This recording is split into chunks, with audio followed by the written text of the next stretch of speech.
Hello नमस्ते guys. आज चाहिँ म यहाँ छतमा आएको छु।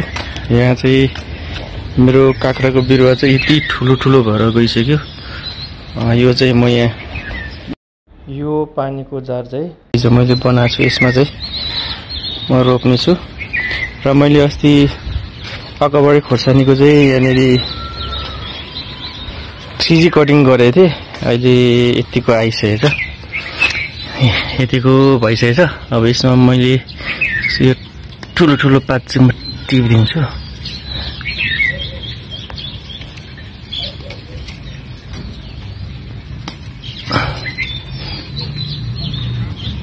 कस्तो मजाले आछ ब्रान्चहरु चाहिँ यहाँ राख्दिउँ।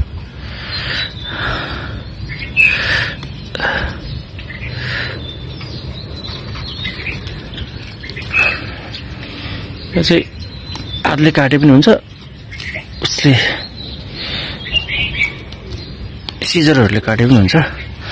अनि यहाँ पनि यो यस्तो आइसकेको छ, यसको म जोडिदिन्छु। अब यो चाहिँ पछि मजाको ब्रान्चेसहरू आउँछ। अनि त्यसमा चाहिँ म 2G कट गर्छु। कस्तो मजाले आछ। एउटा त अलिक ठुलो भइसक्यो। यहाँ छ,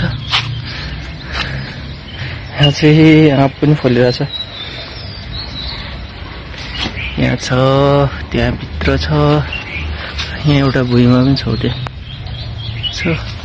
तर चाहिँ यस्तो गमलामा लगाएको हुनाले त्यति ठुल्ठुलो भएको छैन। यहाँ पनि काँक्राको बिरुवा छ। यो चाहिँ सानो सानो छ, यसले चाहिँ थोरै पानी हाल्नु पर्ने भएको छ। यसलाई चाहिँ म भोलि पछि सार्छु। यहाँ चाहिँ अर्को कभरहरू पनि रेडी भएको छ 3G कटिङको लागि। अनि यहाँनिर छ एउटा अगाडि खोर्सानीको दामी बिरुवा छ यहाँनिर एउटा। यसलाई मैले 3G कट गरेको, यस्तो राम्रो ब्रान्चेसहरू आएको छ। यसलाई चाहिँ म 10-15 दिनमा 2G काट्छु। अनि यो चाहिँ मेरो एकदम ठुलो सखरखण्डको मैले बिरुवाको लागि यहाँ बढाइरहेको छु। यसको यो सखरखण्ड चाहिँ यति ठुल्ठुलो हुन्छ क्या, यो सखरखण्डको माउ हो। अब यसलाई चाहिँ म रोप्छु र हेर्छु कत्रो कत्रो फल्दो रहेछ। यहाँ पनि मैले 2G कट गरेर राखेको। यहाँ पनि दामी आइरहेछ। यसलाई मैले ठुलो ठुलो चाहिँ काटिदिन्छु। मैले ठुल्ठुलो काट्दा चाहिँ टक्क फेदामा भन्दा नि यति जतिमा, यति छ नि, यति जतिमा काट्यो भने ठिक हुन्छ। त्यो लास्टमा काट्यो भने चाहिँ हुँदैन। यो चाहिँ अब मैले अलिक अगाडि गरेको हुनाले यो चाहिँ यत्रो ठुलो आइसक्यो। यसको ब्रान्चेस एउटा चाहिँ यसलाई म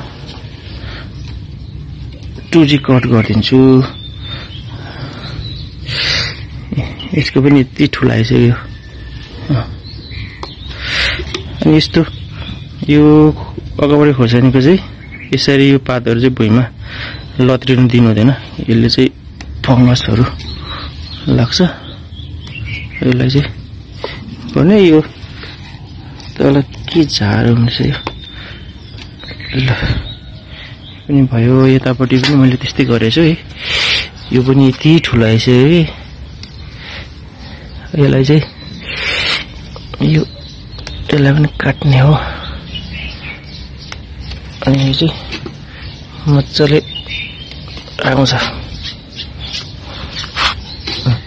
अब यो चाहिँ मैले यहाँनिर 1G काटेको। अब यो चाहिँ यति ठुलो भइसक्यो। म अब 2-4 दिनमा चाहिँ यसको म 3G कट गर्छु। अनि यहाँ पनि त्यस्तै छ। यिनीहरू चाहिँ अस्ति भर्खर काटेको 3G कट गरेको मात्रै छ, यसमा पनि काटेको छ। अनि यसपछि चाहिँ अब यिनीहरू पनि पुरानो खोर्सानी हो, यो चाहिँ फुटेर रटरम्बै भएको छ, पुरानै हो। तर फुल चाहिँ खेरेर चाहिँ दाना चाहिँ लगाइरहेको छैन, यसको के भइरहेछ यसलाई हेर्नु। यहाँनिर पनि रोपेछ, यहाँ 3G कट गरिसकेछ, मजाले ब्रान्चेसहरू आइरहेछ। यसलाई पनि अब म ठुलो ठुलो पात चाहिँ टिपेर फ्यालिदिन्छु यसको पनि। अनि यसमा कस्तो मजा आइरहेछ हेर न, यस्तो खतरा भएर आएछ।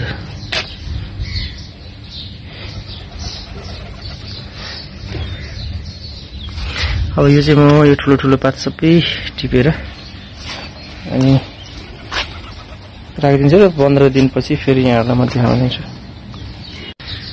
हामीले चाहिँ यो ठुलो ठुलो पातहरू चाहिँ सबै यसरी टिपिदिनुपर्छ। यसको चाहिँ फेदमा होइन, ठिक्क यति जति यहाँ आइरहेछ, यहाँबाट यति जतिमा चाहिँ काटेर राखिदिने। अनि अब दामी बुसी बिरुवाहरू आउँछ यस्तो गरेर, यस्तो गर्ने। यसको कुनै पनि पातहरूले चाहिँ भुइँमा छुनु दिनुहुन्न, यस्तो त। यसको पनि यस्तो गर्ने, यहाँनिर काट्ने। यो चाहिँ मैले 3G कटिङ गरेको लगभग हप्ता दिन जति भयो। अब हप्ता दिनपछि चाहिँ यो गर्छ। मेरो यो चाहिँ मैले 3G कटिङ गरेर राखेको। अनि यसमा चाहिँ पाताहरू लामो लामो भइसकेर मैले यहाँ काटेर यहाँ टुक्रा पारेर फ्यालिदिएको छु।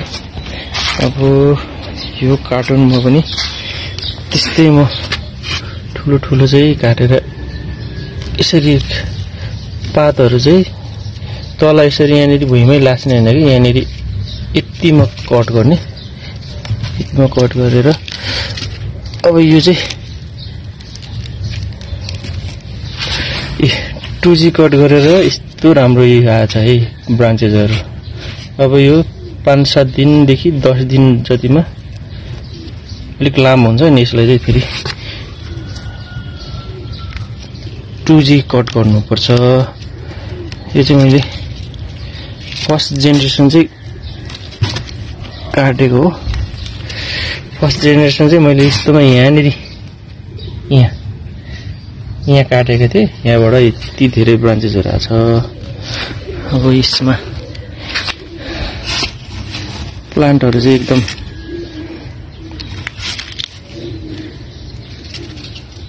हेल्दी नै छ अहिलेसम्म चाहिँ। अब पछिसम्म हेरौँ के हुँदैछ।